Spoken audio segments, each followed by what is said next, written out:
교우 여러분, 오늘 하루도 수고하셨습니다. 함께 기도하게 되어 감사합니다. 주께서 우리와 함께 하십니다. 다말이 변을 당한 이후 만 2년 동안 압살롬의 복수심은 불타고 있었습니다. 드디어 때가 되었습니다. 압살롬은 양털 깎는 잔치를 맞아 왕께 나아가 암논과 모든 왕자들의 참석을 허락받았습니다. 그의 계획은 치밀했습니다. 술에 취한 암논은 그날 결국 살해되었습니다. 왕이 아들의 죄에 분노만 하고 정의를 세우지 않았던 2년 동안 살인의 죄가 자라났습니다. 형을 죽인 압살롬은 그술 땅으로 도망가 3년을 보냈습니다. 그렇다면 3년 동안 다윗은 무엇을 했을까요? 그저 죽은 아들을 슬퍼했고 슬픔이 누그러지자 나중에는 압살롬을 그리워했을 뿐입니다. 이렇게 왕의 마음이 압살롬에게 향하자 군사령관 요압이 나섰습니다. 왕의 뒤를 이을 유력한 왕자가 그술 땅에 남아있는 것은 국익에 도움이 안 되었기 때문입니다. 요압은 드고아에 사는 지혜로운 여인을 불러 연극을 꾸몄습니다. 여인에게 상복을 입히고 왕께 가서 아뢰할 말을 일러주었습니다. 저는 아들 둘 있는 과부입니다. 어느 날 두 아들이 싸우다 하나가 다른 하나를 죽이고 말았습니다. 그런데 온 문중이 죄를 갚는다고 그 남은 아들마저 죽이려 하여 대가 끊길 위기에 처했습니다. 왕은 선처를 약속했습니다. 그러나 여인은 물러서지 않고 다윗의 모순을 지적했습니다. 어찌하여 왕께서는 그처럼 그릇된 일을 하셨습니까?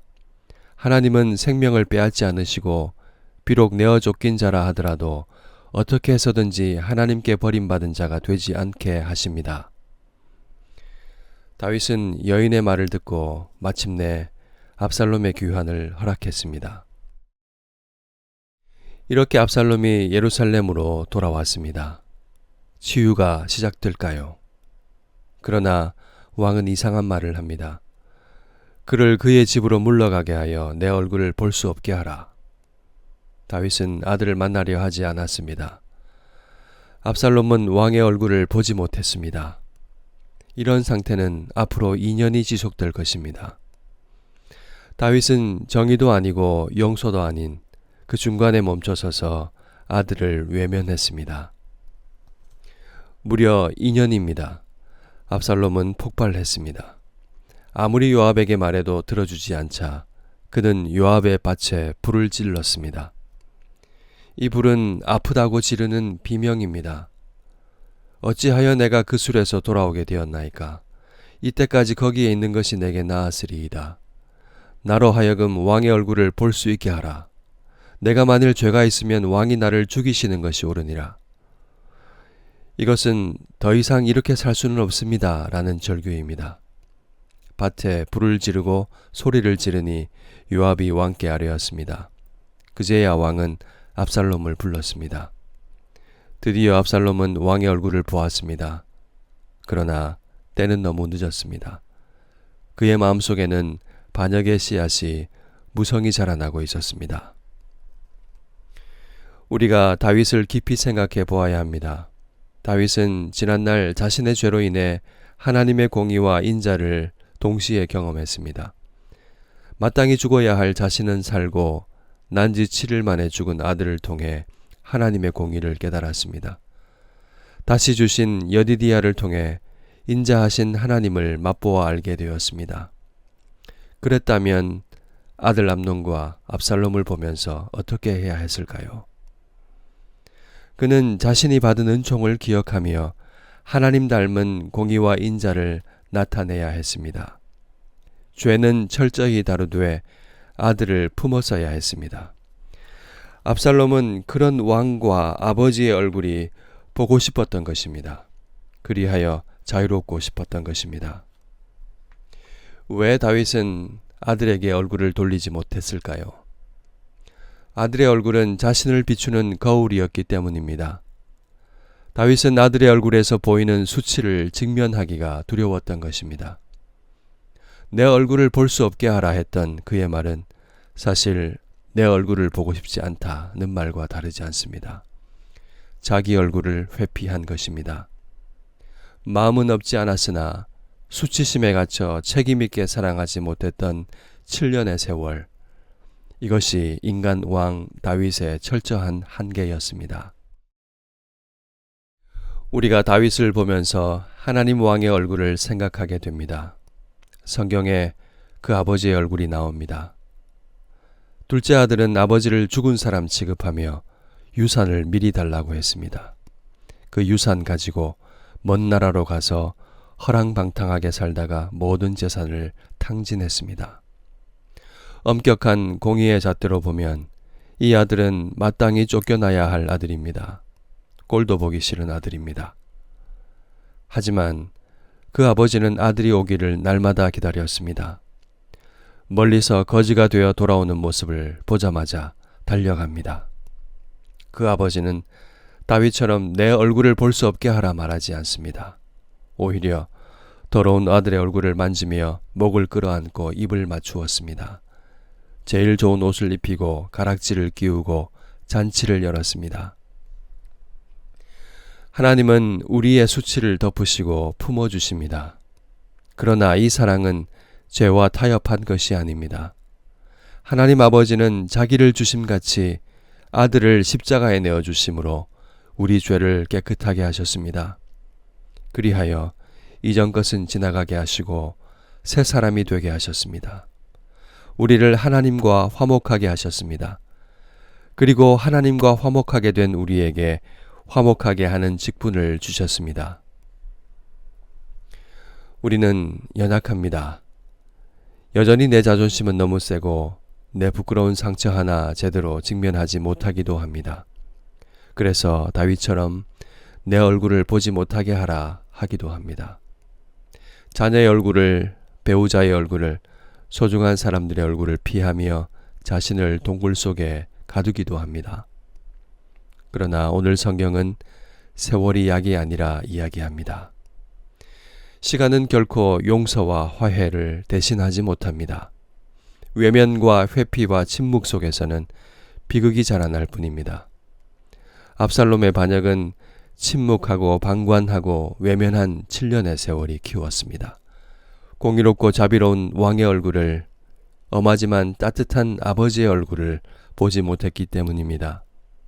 관계가 회복되지 않아서 그렇게 되었습니다. 왜 우리는 그렇게 벽을 쌓게 될까요?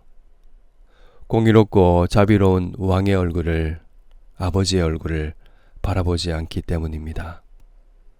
은혜로운 주님을 앙망하지 않고 자꾸 자기 감정에만 충실하기 때문입니다. 마음 깊은 곳의 사랑, 표현하지 않으면 모릅니다. 얼굴을 보고 말해야 합니다. 내 스타일이 아니다 말하지 마십시오. 애써야 합니다. 그래야 자녀가 살아나고 가정이 살아나고 관계가 살아납니다. 우리를 품어주신 주님의 은혜를 깊이 묵상합시다. 그러면 나를 가두고 있던 수치심의 빗장이 풀립니다. 죄와 사망의 법에서 나를 해방하셨음을 알게 됩니다. 오직 하나님과 화목하게 된 사람만이 할 수 있는 화목하게 하는 직분을 주께서 맡기셨음을 깨닫게 됩니다. 우리는 그리스도 안에서 얼굴을 마주보며 살아야 합니다. 우리를 통해 하나님의 얼굴빛이 드러나도록 성령의 도우심을 구하며 기도합시다. 주님 닮은 삶을 함께 살아갑시다.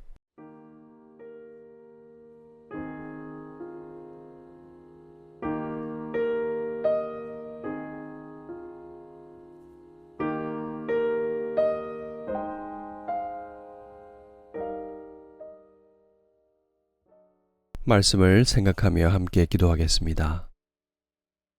시간이 해결해 줄 것이라고 미뤄두고 회피했던 우리의 문제를 주님 앞에 정직하게 내어놓고 직면하게 하소서. 우리를 품어주신 하나님의 사랑을 깊이 생각하며 내면의 빗장을 풀게 하소서.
그리스도 안에서 서로의 얼굴을 마주보며 용서와 화해를 경험하게 하소서. 성령이 하나 되게 하신 연합을 힘써 지켜나가는 우리가 되게 하소서. 기도하겠습니다.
한 번 더 기도할 때 이렇게 기도합시다.